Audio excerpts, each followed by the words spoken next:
Right, hi guys, and welcome back to the Cruel Corner. We're back once again in this wonderful ranty corner for all things Formula E.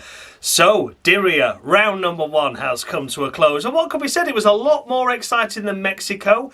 There was a lot of team games and team strategic placings going on, team orders at Jaguar that sort of worked out but didn't quite in the end.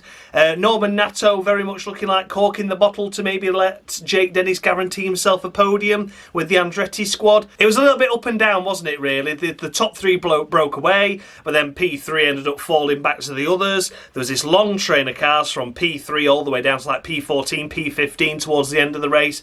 Not many overtakes, but what moves we did see were exciting, were at the edge of your seat. Some came off, some didn't. So yeah, overall, an improvement on Mexico. Diriyah tends to be an exciting one, and so far all drivers have kept it relatively clean as well, which is a positive thing to say. But yeah, overall, it's been good. So at the start of the first race at Mexico, I was doing a giveaway, wasn't I? For this model here, the Formula E presentation car, the first era of Gen 2, so that was start of Season 5, wasn't it, that Gen 2 was introduced? And I did send Mighty Kane a message to say, congratulations, you were the winner of this one. There was only 3 official entries that met the criteria, and Mighty Kane was the winner of that. So Mighty Kane, if you're watching this, please let me know, because I have messaged you to email me. You've not done so yet. So yeah, get in touch, Mighty Kane. You have won that. I will send that out in the post to you. And to kick things off as well, with the start of the season, I thought I'd do quite a few giveaways. Got multiples of Formula E models at the moment. So this one is another competition for the Diriyah weekend. Not just this video, but for this video and the next. So again, all you have to do is comment about the race in the comment section below, like the video, be subscribed, which most of you already are that watch this anyway, and you can win this, which is the Season 5 Formula E Neo presentation car, which was raced by Oliver Turvey and, was it Marchingwa that year? Or could it have been anyone else? Could it have been Blancfist that season? I'm not too sure. But yeah, Oliver Turvey was one of them, of course, the staple at Neo for quite some time. So that is just the presentation car, not any driver specifically, just the presentation car, but a lovely model. And yeah, so again, as always, just comment in the comment section below. I did actually say, didn't I, last time, and I've just said it now, that if you comment on the race, comment about the race. But as Mighty Kane said, and I thought I'd enter him because I felt sorry for him, in the UK, unfortunately, we can't watch this unless you're on the paid channels, and it's £30 a month. So just literally comment about Formula E. What's your ever favourite Formula E moment? Just something about Formula E, so I know you've got this far into the video, and not just after a cheeky fucking giveaway. So yeah, comment something about Formula E. Not just this race specifically, and yeah, you'll be entered. So yeah, there were 3 official entries. Mighty Kane, you won that one, and you've got a chance to win this one again. Anyone that comments, likes the video, and is subscribed to the channel. There you go. So that's that all done with. So quickly before we kick things off, let's take a look at the current scoreboard. Then it's on the screen now for you. And as you can see, very early days at the moment. Those were just the scores I awarded at Mexico, of course. And I'm sure it'll be all changed after this race, the next few races as well, until we find a level playing field of where we know the drivers are, where we know the pace of the car is, and when we know when a driver's over-delivering or under-delivering, the points will start to reflect that more. But at the minute, it's just all much of a muchness. So without further ado, let's kick things off then with the race winner, of course, Jake Dennis in the Andretti. A return to form, it must be said, after what was a difficult weekend in Mexico, a poor qualifying, and only ended up picking a couple of points up in that race. But here he is after starting P3 on the grid. Great attack mode strategy first of all, and was able to build a really good gap to start with, wasn't he? And meant that the first attack mode he only lost 1 place instead of 2, because obviously he was third. He was the last one to take the attack mode of those 3 leading cars. So slipped back into second, so you think, right, he's gained a position there, and now he's going for the win. And then after Jean-Eric Vergne took his second attack mode, that left Jake Dennis able to get up the road and really push. And it meant that when he took his second attack mode, he came out in the lead, and that's where he stayed for the remainder of the race, finishing the race of victory over 13 seconds ahead of the next car, which in Formula E standards is no mean feat, and was a repeat of what he did in Mexico last year, which was just a dominant drive. It really was. Jake Dennis managed to pick up the fastest lap of the race as well. The last few laps, it kept popping up, didn't it? Jake Dennis' fastest lap. He was the only car in clear air, so realistically was the only one that was going to do it. But leaving it all the way down to the last lap to actually get the fastest lap was like, oh, squeaky bum time. You don't really want to be seeing him stick it in the wall just for the sake of 1 extra point, but that he did. He did get the 1 extra point in the end, so that was a hard-earned position there. So yeah, Jake Dennis, great to see him return to form. A victory after a strong qualifying, no errors at all. And then a really good victory after a good strategy by the Andretti squad, and Jake Dennis's really good pace with that Porsche powertrain in the back of that car. So yeah, for Andretti, for Jake Dennis, it has to be a perfect 10, doesn't it? 26 points out of a maximum 29 in this race is really, really good, really strong going, and of course we've got round 2 coming up as well. So hopefully they can build on that, another strong qualifying, another great strategy. Be interesting to see how the drivers and teams really play it out, this attack mode, because lots of them left it late last time. And it kind of like meant people tripped up over each other and lost a lot of places or gained nothing. You know, the attack mode was more of a hindrance again. So yeah, it'd be interesting to see how they get on. But for now, Jake Dennis, a perfect 10 after a great qualifying, great race, perfect all round. A perfect 10 for Jake Dennis. Next up, it is Jean-Eric Vergne finishing second in the DS Penske. Good to see him up here and securing a podium position after a thrilling pole lap. That was a great duel at the end there.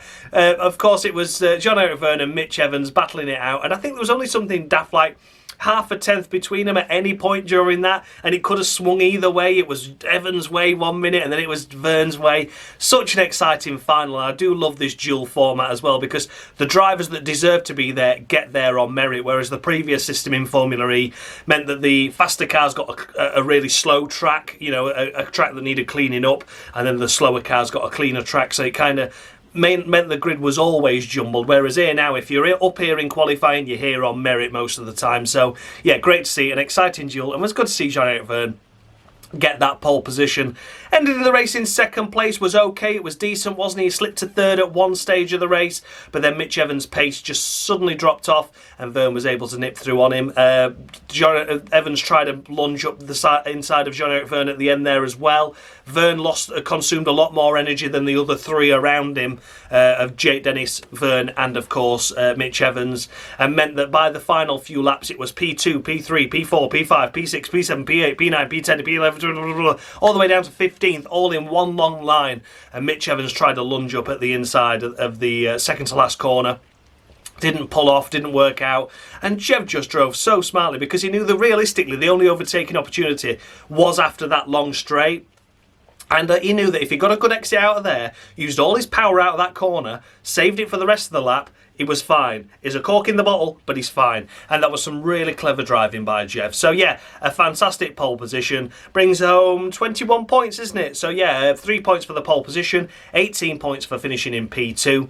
A fantastic effort, a good kick-off to his season. Again, a bit like Mexico for Jay Dennis. It was a bit of a mundane affair, Mexico for Jean-Eric Vergne, but this time he's really put the DS Penske squad on the map with that fantastic result. So for me, it's a perfect 10 to him as well. The powertrain he's got in that car is not as strong as the Porsches, and he was able to offer some fantastic strategy drives, some fantastic defensive manoeuvres on Mitch Evans as well, and came on with a well-earned second place. So yeah, 10 points to Jean-Eric Vergne.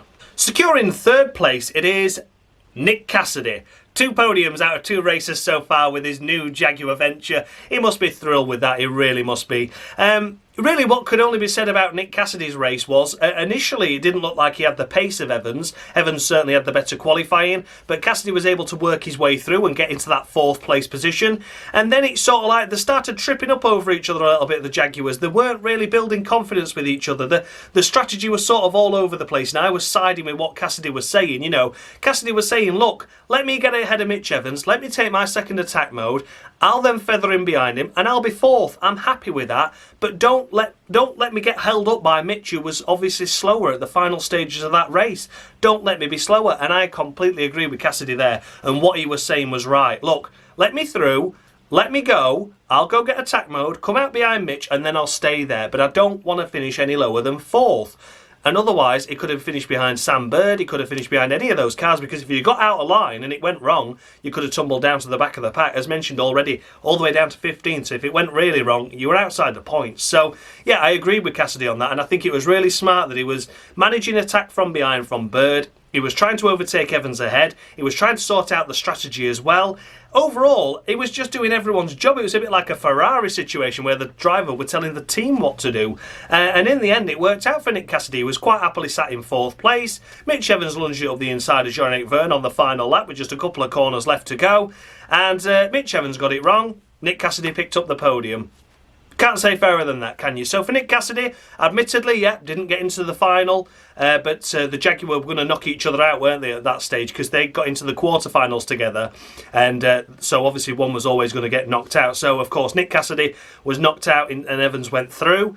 But overall, you know, Nick Cassidy, it was a solid qualifying nonetheless to get into the duels. In the race itself, made some good progress to get up into that podium fighting position. Happy with P4 and then inherited P3 due to his teammate's error. So yeah, for me personally, 9 points to Nick Cassidy for that one. A solid effort. A great start to his Jaguar campaign, and it looks like he's already ruffled some feathers in that Jaguar squad, particularly with Mitch Evans, because they're already having that little bit of, you know, planting the seed of, well, I want to be ahead, well, I want to be ahead, and Nick Cassidy coming out with a better strategy in the end as well while sat in the driver's seat. So yeah, I think that'll certainly raise eyebrows in the Jaguar squad, and for now, Nick Cassidy, 9 points to him. Finishing in 4th place, it is Sam Bird. Say it isn't so. What a good effort by Sam Bird this weekend, it must be said so far anyway.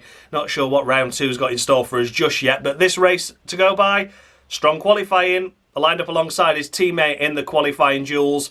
9th and 10th they were on the grid, and then he had a stunning start to get himself up into 6th place, and then was there for quite a while. Got past Sergio Sette Camera, who went for an attack mode, and then he got ahead of Mitch Evans at the end there. So yeah, inherited P4 in the end. So that was a fantastic effort, that.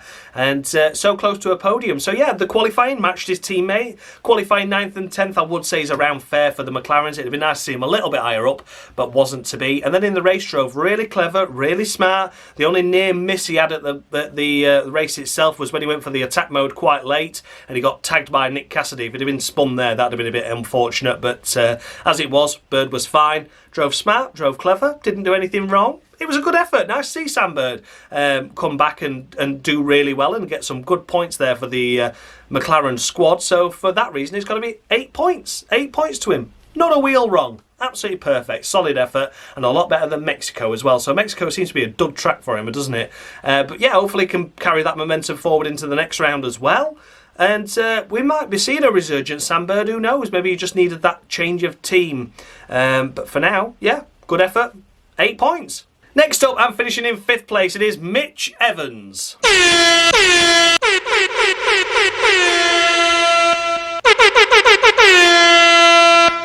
And there we have it. Lotterer of the week to Mitch Evans. Might be harsh to say he's finished 5th and had a great qualifying and nearly got pole position.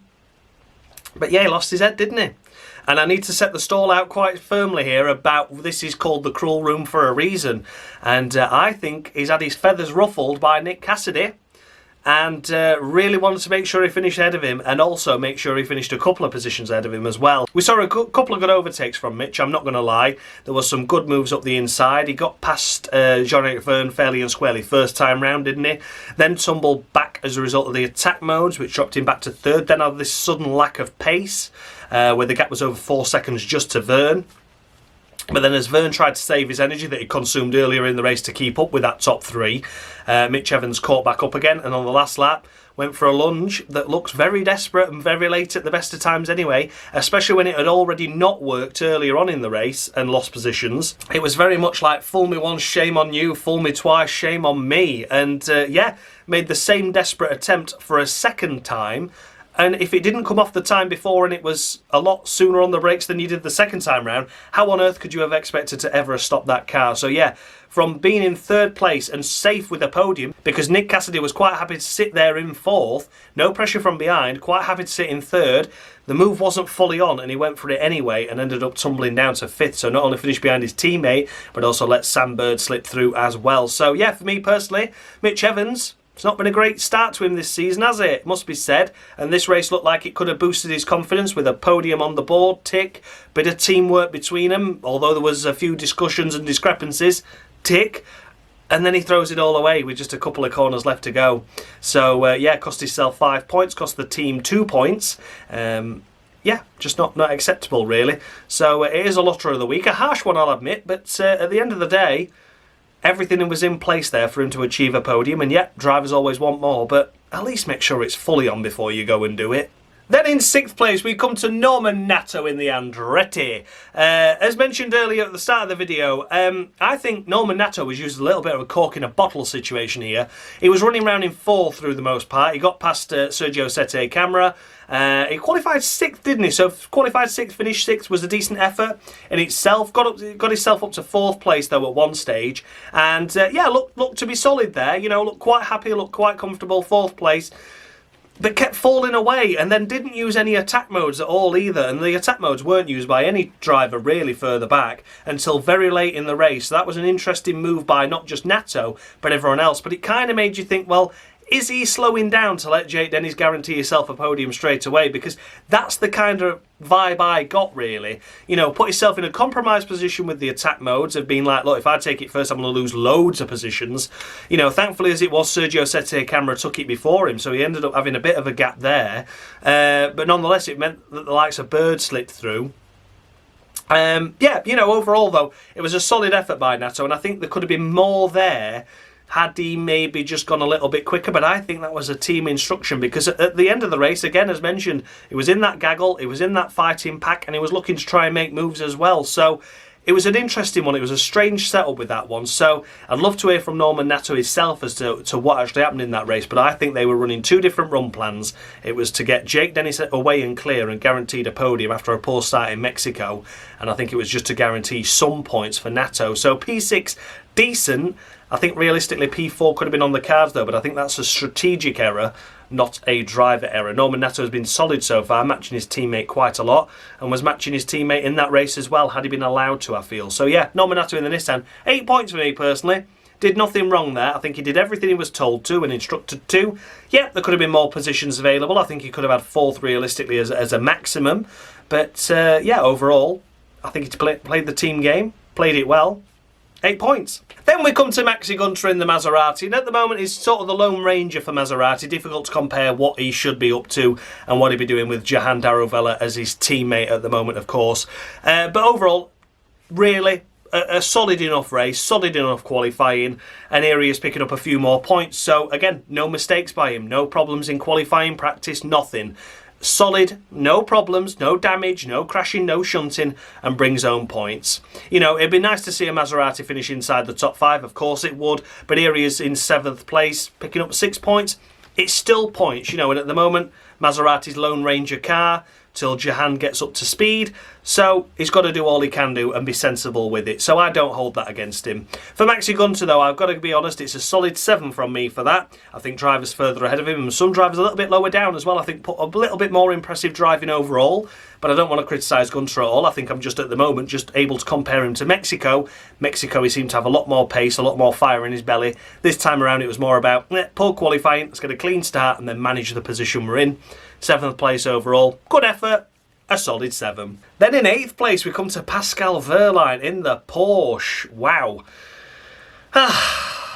Yeah, tale of two fortunes again, isn't it really? But yeah, Pascal Wehrlein, P8.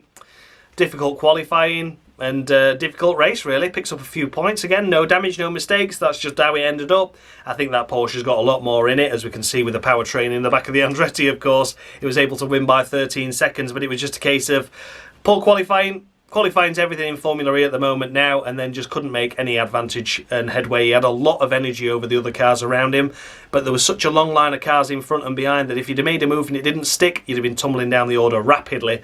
Instead of making just 1 place, he'd have lost 4. So, you know, instead of gaining 1, the risk far outweighed the benefit in that situation, and he just came and picked up a few points in the end. So yeah, keeps his championship hopes alive, of course he does. It is just a few points on the board, so that's a tick for him for that. But yeah, Pascal Wehrlein, 6.5 for me. A fair enough effort, but nothing special, and drivers around him put in some better performances. In 9th place we come to Sergio Sette Camara, picking up ERT's first points in Formula E, which is fantastic. The rebranded Neo team, of course. Sergio Sette Camara, this race overall was fantastic, wasn't it? He really, really was. Had a great fiery start, fire in his belly, got up to 3rd, and then tried to go for 2nd. Didn't quite work out, so tumbled back down to 4th. Stayed 4th for quite a while, was one of the first to take attack, which tumbled him to 5th, 6th area, somewhere like that. And then this long gaggle of cars at the end there, as mentioned already, that left it so late to use any of their attack modes. Sergio Sette Camara had already used one, but then became the first driver to use his second in that gaggle, and it lost a lot of places for him, unfortunately. So I think that was a bad strategic call. P5, he went down to P7, so he'd lost 2. And then as the race unfolded, then we had the likes of Verline with the much more energy efficient Porsche slipping through at one stage that we didn't quite get to see on camera, mainly focusing at the battle up front and in that P2, P3 area. And in the end, P9 it was. Overall, you know, a solid effort though, a solid effort. I think had that attack mode been used when others took attack and he didn't lose those 2 places, I think we could have seen a best result of 7th. I think 7th was possible there. 8th is an absolute minimum, so a little bit disappointing to see him 9th. But nonetheless, you know, he used his energy well, he got the good energy, he got good energy in comparison to the cars around him, mainly because Norman Netto has been a bit of a bottleneck for the most part, which meant they had 2-3% over the rest of the 3 ahead. But yeah, you know, it helped Sette Camara, and Sette Camara took full advantage of it. So although I think P7, P8 was possible, crossing the line P9 after a storming effort, kept up with the pace, had plenty of fire in his belly. A wrong strategic call is not Sette Camara's fault, and for me personally it's a perfect 10. Perfect 10, because we saw how lonely they were in Mexico and the pace of the car was incredibly poor. Here, a stunning effort for 4th on the grid, up into 3rd briefly, tried to go for 2nd, tumble back down to 4th, and then was 5th throughout most of the race until he took that 2nd attack mode, which I think were the wrong call. A couple of cars would have got him anyway in that situation, but like I said, I think P7 was realistically possible, but the team error of making him the first one to take attack in that long gaggle meant he lost out. So yeah, overall I think, you know, a perfect 10 Sette Camara though. Drove stunningly, drove really well. My driver of the day, personally. Well done, Sergio Sette Camara. That was one of your best drives since India last year. And even then you had to look into it with quite a lot of accidents ahead. This time it was pure pace, pure merit. Well done. Perfect 10 to him. And in 10th place we come to Robin Freight in the Envision after a difficult Mexico, it must be said. Here he is having a not so great Diriyah, picking up the final points paying position at the end of the race on the final lap over Jake Hughes, who was power managing, I believe, at the end there, so was able to nab the final point away. So he gets a point on the board, but I'm sure after the first 2 races he'd have wanted a lot more than just 1 point on the board, wouldn't he? A very, very difficult race for him at the moment, and a couple of bad weekends, but he has round 2 to recover the fortune, so let's hope for a better round 2. We'll see how it goes there, but yeah, for now, realistically short and sweet for Robin Freight. Caught in the gaggle, poor qualifying, looked into a point, 5.5, just slightly above average for me personally for him. Yeah, that's about it really. Then we come to Jake Hughes in the McLaren, as already mentioned, was pipped to the post for that final points paying position. Qualified in P10, Jake, and then stayed P10 throughout the entirety of the race. I never saw him any higher or any lower than that, up until the final couple of corners, where Robin Freight secured that final points paying position away from him. Yeah, you know, Sam Bird was up there in P4 at the end. Okay, he was running around P5. Mitch Evans fell off ahead. That's nothing to do with Sam Bird, though. So yeah, inside the top 5 easily was Sam, and Jake Hughes unfortunately just clinging on to a point that missed out. So yeah, for me personally, 4.5 for Jake, I'm afraid to say, just below average there in comparison to his teammate. Sam Bird was really the dominant McLaren. As mentioned, matched in qualifying each other quite well, but the race itself just couldn't make any progress forward, could Jake, and his teammate made a hell of a lot of ground up. So yeah, unfortunate. Again, see how round 3 goes. We've still got another chance to go at Diriyah. Everyone's learned everything from race 1. The track's getting cleaner as well, of course, with each passing session. So yeah, we'll see how he goes. But for now, Jake Hughes, a little bit disappointed he couldn't hold on to that final point. I think I'd have given him a middle of the road 5 if he did, but he didn't, unfortunately. So it's 4.5 to Jake Hughes. Then we come to Sebastian Buemi, unfortunately. P2 in round 1, P12 in round 2. Oh dear. That's sort of like a kick in the teeth, isn't it? Bit of a shame, that. Bit of a shame. Again, difficult qualifying for the Envision cars. Neither of them got through into the qualifying duels, unfortunately, and meant that they're outside the top 10. Realistically, no chance of points. Stuck in the gaggle. Couldn't overtake. Couldn't do much. And here he is finishing P12. His teammate gets a lucky point. Buemi doesn't. They were running around 11th and 12th throughout the most part of the race. And yeah, unfortunately, a bit of a drop in form already. But again, round 3, lessons have been learnt already, and we'll see how they turn it around for tomorrow's race. But for now, it's a middle of row 5 to Sebastian Buemi for me. Don't want to go too harsh, but can't exactly praise either for what was an average race. 5 points to him. Finishing in an unlucky for some P13, it's Ollie Rowland in the Nissan. Nissan yet to get any points on the board, have they, at the moment, which is a bit of a shame. The Nissan team, I was expecting a little bit more from. I was expecting kind of like McLaren pace, I would say. So some points already on the board is what I would have expected. But for now, at the moment, there's nothing there. Ollie Rowland P13, is this the pace of the Nissan? Has it got more in it? We're not sure at the moment. Couldn't compare himself to his teammate Fenestraz either, as he was the only retirement due to damage, I think, puncture or something. But yeah, you know, Oliver Rowland, unfortunately, P13, unlucky for some, not a great qualifying. It's a difficult one to judge. So again, a middle of the row 5 for now. We need to find the feet, need to find the pecking order of these teams and drivers. Need to have both drivers actually in the race and see where they both end up so I can compare them. It's a difficult one at the moment in the early stages, but I'm sure tomorrow's race will provide more insight because it's the same track again. We'll see.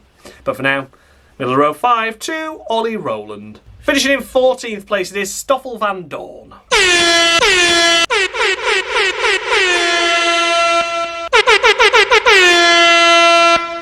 There we have it, I'm afraid, a lotterer of the week to Stoffel van Dorn, mainly because of the fact that there's Jean-Eric Vergne taking pole position, there's Jean-Eric Vergne battling for victory, there is Jean-Eric Vergne holding on for that P2 position.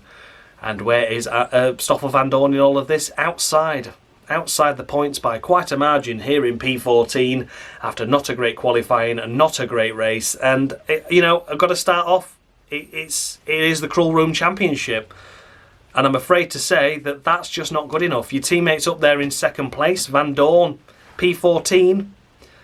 Yeah, you've had a tough qualifying, but you've got to make up for it and get inside those points, and he didn't do that. So yeah, I'm afraid to say it is a very early lottery of the week to Stoffel van Dorn, and I love the guy. I do love him as a driver. I love him as a person. I think he's got a really good character. I think he offers a lot to the DS Penske squad, but we saw this from him last year, and I kept giving him excuses, I feel, and was not as harsh as maybe I should have been last year when he was off the pace. But this time, it was purely off the pace. His teammate did a far better job by a country mile. And it has to be a lottery of the week for that. You know, if you think that with Jake Dennis in P2 there, where would you have expected Andre Lotterer to be?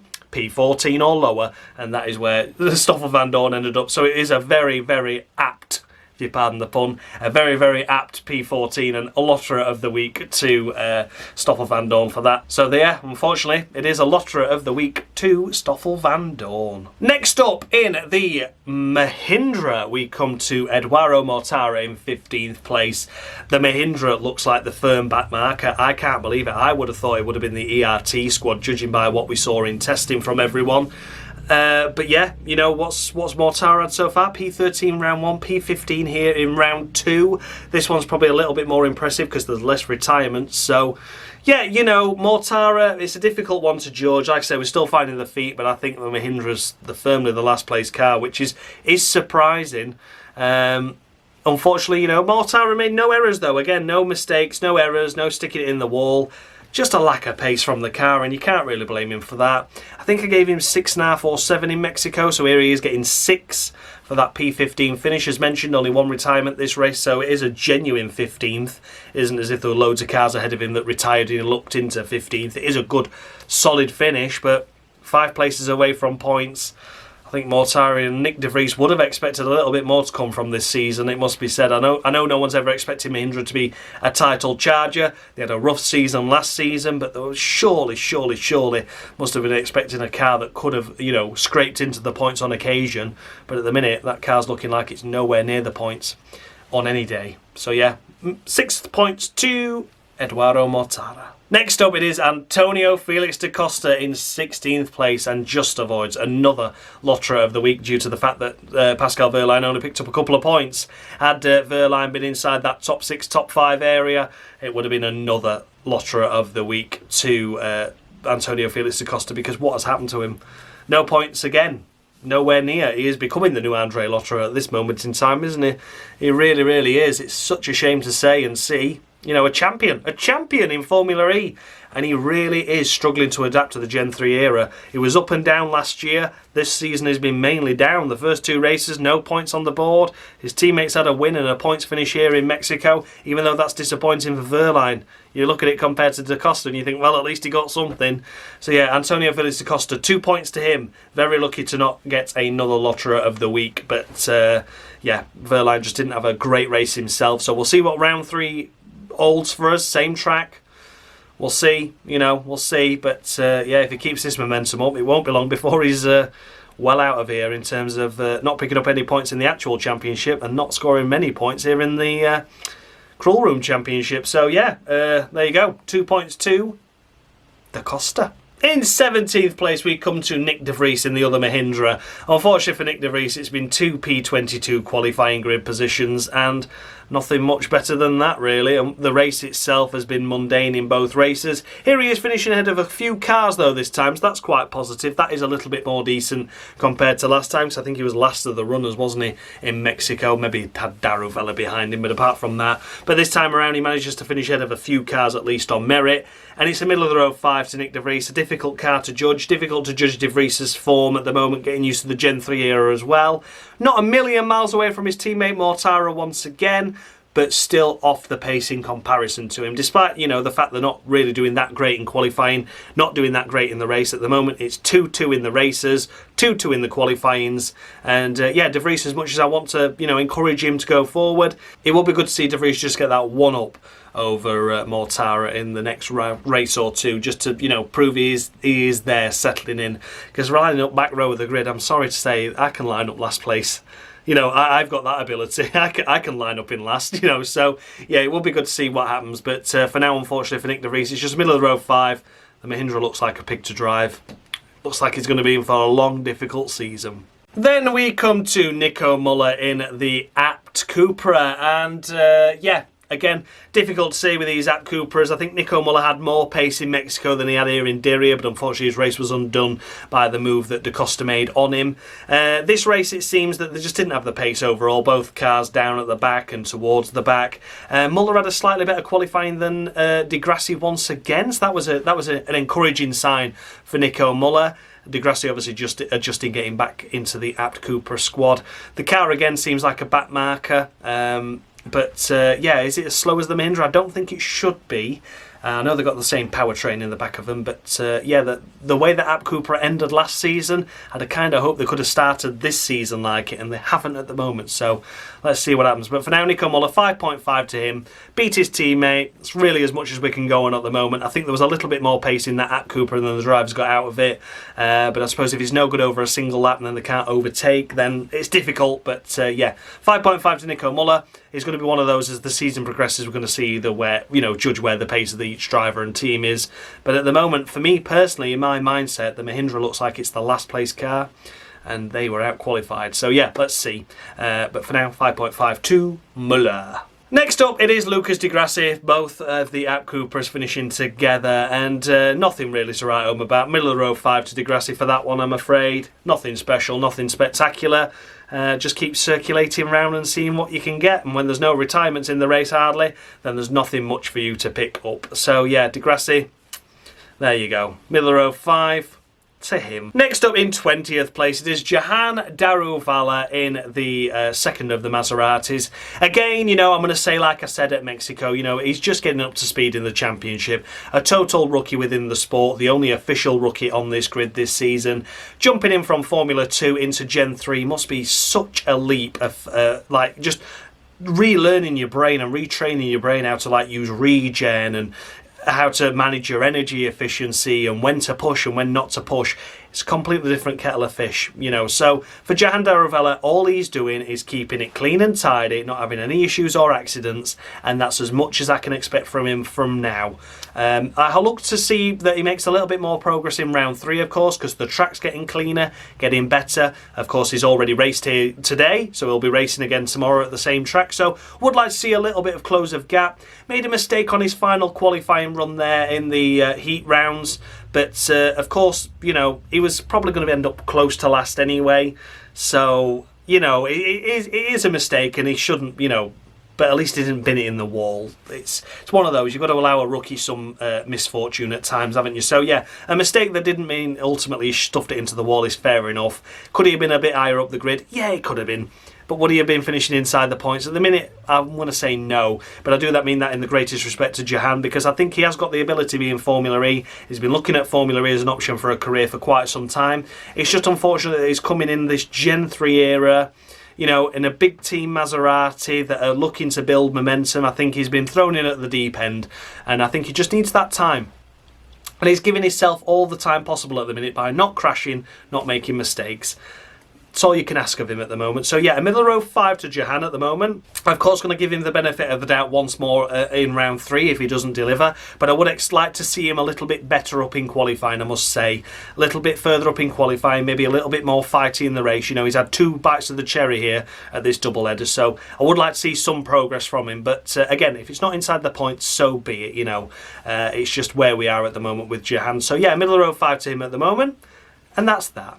And then last of the runners, it is Dan Tinctum in the ERT. So a very poor qualifying for Dan Tinctum, bearing in mind Sergio Sette Camara got into the duels, and not only into the duels, but got through into the quarterfinals as well. Into the semi-finals, in fact. Sorry, he got into the semi-finals. And here's Dan Tinctum, unfortunately lining up P18, P19, somewhere around that area, wasn't it? Which was a shame to see. And then because of the race itself, it was difficult to overtake. They elected once again the ERT squad, which we have seen previously in Mexico as well with Dan, and in their former guise of Neo, that yeah, it's just max efficiency, drive really slow but don't go a lap down, and if there's a late safety car period, we've got tons more energy than everyone else, and it doesn't matter if there's no overtaking around the track, because while everyone else is lifting and coasting, we could just drive around them. That's the mindset, that's the ethos. Didn't work out. Last of the runners. They had no other option when they're lining up at the back of the grid other than just let's save energy. They went for that route. It didn't work out, but they got points with Sette Camara. So for Dan Tinctum, it's going to be 3 points. 3 points to Dan Tinctum. And yeah, you know, as much as I went throwing around a lottery of the week there to Van Dorn compared to what his teammate did, yep, Sergio Sette Camara had a fantastic week, and I'd have awarded him 10 points for that because it was a solid effort. Dan Tinctum, of course, yeah, it was a tough qualifying, but then the strategy itself meant he couldn't gain any places, even though realistically he probably wouldn't have gained many, but he could have had a bit more fight on his hands, you don't know. But the team elected to go for the max efficiency route, and it didn't pay off, so I can't really give him a lottery for that. But keep an eye on Dan Tinctum, I really will, because I think he's going to have a bit of fire in his belly now. He's been outscored by his teammate and got his first points on the board for ERT, and Dan Tinctum would have firmly wanted those, and he would have firmly believed in himself that he was going to get those points, and he didn't. So let's see what tomorrow brings, but for now, it's 3 points to Dan Tinctum. And then last but by no means least, we come to Sasha Fenestraz, who was the first and only retirement in the race, which was a shame, really. As we know, with a retirement, the maximum they can ever be awarded is 5. 5 points for the maximum retirement is all I can award and all I'm going to award. Yeah, just to keep things fair. But basically, Sasha Fenestraz, I don't know what happened to him. We didn't see it on footage, we didn't see it on film, but he was the only car that got into difficulty at the start. Qualifying itself was okay, you know, it was that mid-pack, weren't it, 15th, 16th sort of area. The Nissan at the minute, we're just not quite sure where the pace is. Ollie Rowland there finishing P13. Sasha Fenestraz came in almost half a lap down by the time he even reached the pit lane. Came in with some form of damage that they did fix and got him back out there for quite a number of laps just to like test the car basically, and then retired around lap 17, lap 18, something like that. So, you know, there was something wrong with the car, clearly, and I think I can only put it down to contact. Or it could have been something daft like an electronics failure, like the brake-by-wire failure or something like that. It could have been something sensory. I don't honestly know, and I've not found out the answer, unfortunately. I've just been looking now before recording it. I still can't actually find out what happened, but I would say it's unlikely that it would have been a failure that soon, and it could have been a little bit of contact that could have punctured, damaged a wheel rim, something like that. I don't know. But yeah, unfortunately for Sasha Fenestraz, all I can award him out of a maximum of 5 that can score a retirement is 3. You know, I only gave his teammate a couple more points than that, so I think 3 is fair for Sasha. And unfortunately, a tough start to the season for Nissan and for Sasha Fenestraz, but I'm sure he'll dust himself off and come back stronger for round 3. But for now, it is just 3 points to Sasha Fenestraz. So then, those were the runners and riders of the round number 2 Diriyah E-Prix. Let me know your thoughts and feedback down below. Did I score any drivers too high? Any too low? Was I harsh there with a lotter or two perhaps? Let me know as always in the comments. I look forward to reading them all. And as always, the updated scoreboard with the scores I've just awarded are on the screen now for you. Those L's are filling up nicely at the bottom. And it's all still much of a muchness. We're still just a couple of rounds in, but we're already starting to see a little bit of a pecking order, aren't we? There's some drivers that are consistent but not high scoring. There's some drivers that are high scoring and staying up there at the top. We've got it all at the moment. We really have, and I'm sure as round 3 unfolds, it'll get more exciting as well. A massive thanks as always goes out to Dan Bartlett, formerly of Mushy Gaming, currently under Dan Bartlett on YouTube, for providing me with a scoreboard that you see on the screen. Without him, this series will be more pointless than it already is. I can't keep a track on the scores. Thank God someone can. Someone's got a calculator. He's down south. He lives in Bath. Oh, it's not Bath, is it? It's Bath. He lives in Bath, does our Daniel. And yeah, he's got access to a calculator. He can keep the track of the scores for me. So yeah, massive thanks as always, Dan. I really appreciate it, buddy. Thank you so much for all you do. I really appreciate it. So, before we leave, of course, just to remind you once again that there is a competition going on. Comment down below your favourite Formula E moment or what you like about Formula E, something like that, in the comment section below. Like the video and be subscribed to the channel, and you can win this Season 5 Neo 333 presentation car. And as always, Mighty Kane, you won the other one. You won the other one. This is, of course, for this round, round number 2 and round number 3. So if you comment on both videos, that's 2 entries this time. So make sure you do. I'll be reminding you in next video as well. But for now, yeah, make sure you tune in. It's a little giveaway. You know, I'm just doing something, trying to give something back, trying to boost the viewership of this Formula E series as well.